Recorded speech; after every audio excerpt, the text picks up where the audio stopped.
Hi friends, Yashvi కథల లోకంకి స్వాగతం. ఒక పల్లెటూరి అమ్మాయి కథ పార్ట్ 6. తండ్రి కూతురు ఇద్దరు చెప్పుకున్న ముచ్చట్లు చాలు కానీ ముందు భోజనానికి లేవండి. వడ్డించుగంగా వస్తున్నాంలే. సరే అండి. ఇక మంచి రోజు చూసి శివానిని హాస్టల్లో చేర్పిస్తారు. అక్కడ శివాని మాత్రం అందరితో చాలా బాగా కలివిడిగా మాట్లాడటంతో పాటు అందరూ కూడా శివానితో మంచిగానే మాట్లాడతారు. ఇక శివాని బాగా చదివి 10వ తరగతిలో మంచి మార్క్స్ తెచ్చుకుంటుంది. అలా 10వ తరగతి పూర్తయిపోయి ఇంటికి వస్తుంది శివాని. అయితే ఒకరోజు శివాని ఫ్రెండ్ మహాలక్ష్మి టీచర్ పోస్టులు పడ్డాయి, మనం కూడా అప్లై చేద్దామా అని అంటుంది. అయితే శివాని మా నాన్నని అడిగి చెప్తాలే మహా అంటుంది. సరే శివాని, తొందరగా మావయ్యని అడిగి చెప్పు. అలాగే మహా. సరే శివాని, ఇక ఇంటికి వెళ్తున్నాను. బాయ్ బాయ్ మహం. సాయంత్రం శివగారు ఇంటికి వస్తారు. వాళ్ళ నాన్న కాళ్ళు కడుక్కుంటుంటే, నాన్న ఇదిగో టవల్. ఏంటిరా, అమ్మ ఎక్కడికి వెళ్ళింది?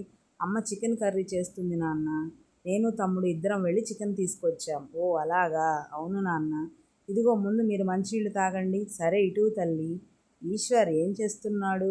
వాడా, ఇంకేం పని ఉంది నాన్న, వాడికి ఇప్పుడు ఏం పట్టదు. అమ్మ కూర వండటం ఎప్పుడైపోతుందా, ఎప్పుడు తిందామా అని ఎదురు చూస్తున్నాడు. చికెన్ తెచ్చిన దగ్గర నుంచి అమ్మకి కూరకి ఏమేం కావాలో దగ్గరుండి మరి అమ్మకు అందిస్తున్నాడు నాన్న. అవునే, నువ్వేమో మగరాయుడిలా వండి పెడితే తినటమే కానీ ఏ ఒక్కరోజైనా నా వంట దగ్గరికి వచ్చావా?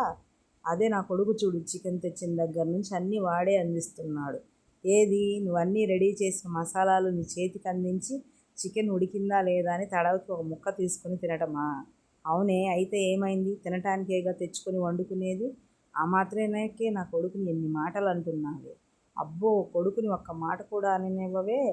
ఏం, మీ నాన్న మాత్రం నిన్ను ఒక్క మాట అంటే ఊరుకుంటున్నాడా ఏంటి నిన్ను? అవును, నా కూతుర్ని ఎవరు ఏమన్నా అంటే నేను ఊరుకోను గంగ, అది నువ్వైనా సరే. సరేలేండి, ఈ లోకంలో కల్లా మీ ఇద్దరి గొప్ప తండ్రి కూతుర్లు. ఇలా మాటలతోనే కడుపు నింపుతావా, లేక ఏమైనా భోజనం పెట్టేది ఉందా లేదా అని అంటారు శివగారు.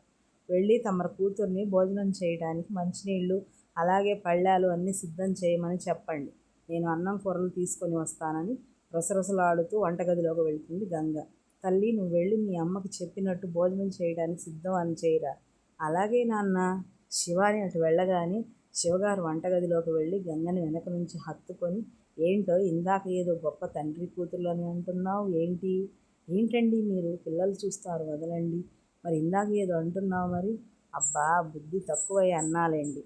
ముందు మీరు వెళ్ళండి, అలారా దారిలోకి అని అక్కడ నుంచి నవ్వుకుంటూ వెళ్ళిపోతారు శివగారు. ఏంటో ఈయన మరీ రాను రాను ఇలా కొంటెగా తయారవుతున్నారని సిగ్గుపడుతుంది గంగ. ఏమోయ్, నువ్వు ఇంకా అలానే సిగ్గుపడుతూనే ఉంటావా? అక్కడే ఉంటావా? అందరికీ భోజనాలు వడ్డించేదేమన్నా ఉందా? అయ్యో, ఏంటి ఈయన గారు, పిల్లలు వింటారైతే ఇలా అంటున్నారు అనుకుంటా గబగబా వెళ్ళి భోజనాలు వడ్డిస్తుంది గంగ ముగ్గురికి. గంగా, నువ్వు కూడా కూర్చో. మీరు తినండి, నేను తర్వాత తింటాను.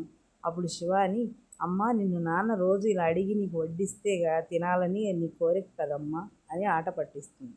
చూసారా మీ కూతురు ఎలా మాట్లాడుతుందో? నా చిట్టి తల్లి చెప్పింది నిజమే కదా గంగా. అనండి. మీ తండ్రి కూతురు ఎప్పుడు నన్ను నా కొడుకుని ఏదో ఒకటి అనంది మీకు నిద్ర పట్టదు అని ఉడుక్కుంటుంది గంగ. నాన్న, ఒకసారి తమ్ముడు వైపు చూడు. నీ కొడుకు గంగ ఒకసారి నీ కొడుకు వైపు చూడు. అప్పుడు వాడు ఎముకల్లో ఉన్న గుజ్జును తినే పనిలో ఉన్నాడు.